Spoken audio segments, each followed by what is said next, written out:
warahmatullahi wabarakatuh. Sebelumnya yang saya hormati dosen mata kuliah Ekonomi Islam Bapak Haji Sunarto SE MSI. Dan perkenalkan, nama saya Dodi Ardiansyah dari program studi manajemen kelas malam Universitas 17 Agustus 1945 Samarinda. Pada video ini saya akan menyampaikan rangkuman materi mata kuliah Ekonomi Islam. Dan langsung saja.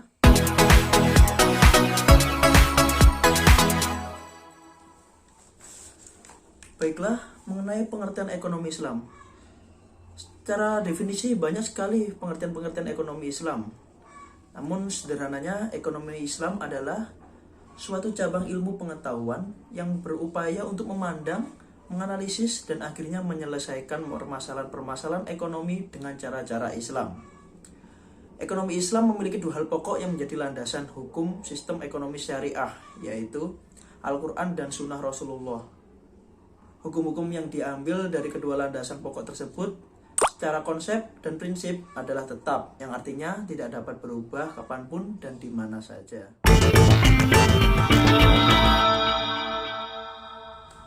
Dan mengenai tujuan ekonomi Islam atau ekonomi syariah ini, tentunya tujuannya yaitu maslahah atau kemaslahatan bagi umat manusia, yaitu dengan mengusahakan segala aktivitas demi tercapainya hal-hal yang berakibat pada adanya kesejahteraan bagi umat manusia. Aktivitas lainnya demi menggapai kemaslahatan adalah dengan menghindarkan diri dari hal-hal yang membawa mafsadah atau kerusakan bagi umat manusia. Nah, dalam menjaga kemaslahatan bisa dengan dua cara, yaitu yang pertama min haisu al-wujud dan yang kedua min haisu al-adam. Kita bahas yang pertama mengenai min haisu al-wujud. Dengan cara mengusahakan segala bentuk aktivitas dalam ekonomi yang bisa membawa kemaslahatan. Misalnya, ketika seorang memasuki sektor industri, ia harus selalu mempersiapkan beberapa strategi agar bisnisnya bisa berhasil dan mendapat keuntungan yang baik, sehingga akan membawa kebaikan bagi banyak pihak. Dan untuk penjelasan min haisu al-adam, yaitu dengan cara memerangi segala hal yang bisa menghambat jalannya kemaslahatan itu sendiri. Misalnya, ketika seorang memasuki sektor industri, ia harus mempertimbangkan beberapa hal yang bisa menyebabkan bisnis tersebut bangkrut.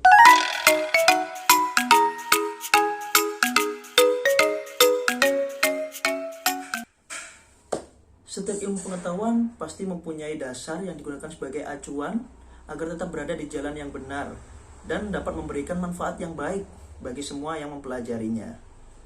Begitu pula dengan ekonomi syariah yang juga memiliki beberapa dasar atau landasan hukum, di antaranya yaitu Al-Quran, hadis, ijma, dan ijtihad. Kita bahas yang pertama yaitu Al-Quran. Tidak perlu diragukan lagi bahwa hukum Islam adalah yang tertinggi Al-Quran. Segala hal yang bernafaskan Islam pasti dalam landasan hukumnya nomor satu adalah Al-Quran. Itu sudah pasti. Begitu juga dengan ekonomi syariah yang menjadikan Al-Quran sebagai sumber hukum utama. Al-Quran pada dasarnya merupakan wahyu dari Allah yang diberikan kepada Nabi Muhammad SAW untuk membimbing umat manusia.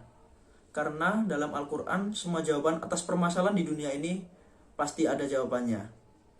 Mulai dari kehidupan sehari-hari, bahkan kehidupan di ekonomi pun. Yang kedua mengenai hadis.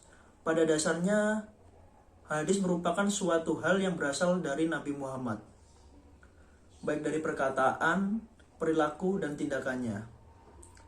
Kita pasti sering tahu bahwa hadis dijadikan sebagai pendamping dari Al-Quran. Memang benar bahwa sumber pokok hukum Islam adalah Al-Quran dan hadis. Ekonomi syariah menggunakan hadis sebagai landasan hukum setelah Al-Quran. Hadis digunakan untuk menyempurnakan penjelasan dari Al-Quran sehingga kita tetap bisa mengikuti perkembangan zaman dengan baik tanpa keluar dari hukum Islam sendiri. Yang ketiga mengenai ijma. Ijma adalah pendapat atau fatwa-fatwa dari para ulama yang telah disepakati bersama dan tentunya tetap berlandaskan pada Al-Quran. Landasan hukum yang keempat yaitu ijtihad. Ijtihad merupakan salah satu aktivitas yang dilakukan oleh para ulama untuk melakukan musyawarah dalam memecahkan peristiwa yang muncul dalam masyarakat. Munculnya ijtihad dikarenakan ada peristiwa baru yang sulit dicerna bila menggunakan Al-Quran. Seperti hukum jual beli online, yang mungkin dulu tidak seperti ini. Makanya perlu adanya ijtihad untuk menentukan hukum sesuatu yang baru. Hukum yang dihasilkan bersifat aplikatif dengan dasar Al-Quran dan hadis.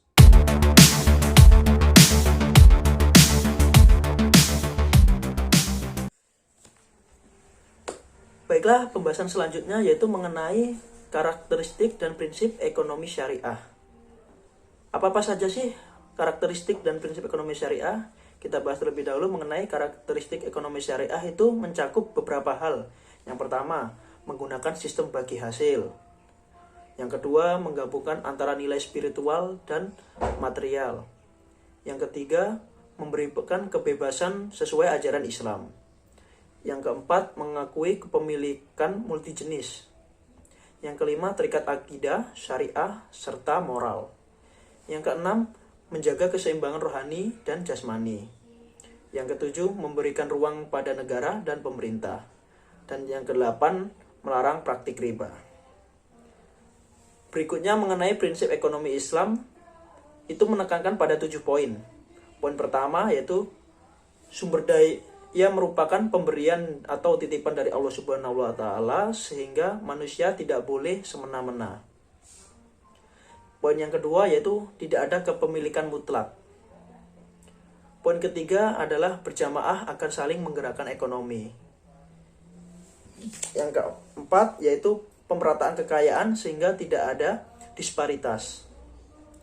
Poin kelima, ekonomi syariah menjamin pemilikan masyarakat dan penggunanya direncanakan untuk kepentingan orang banyak, yang artinya tidak mementingkan diri sendiri.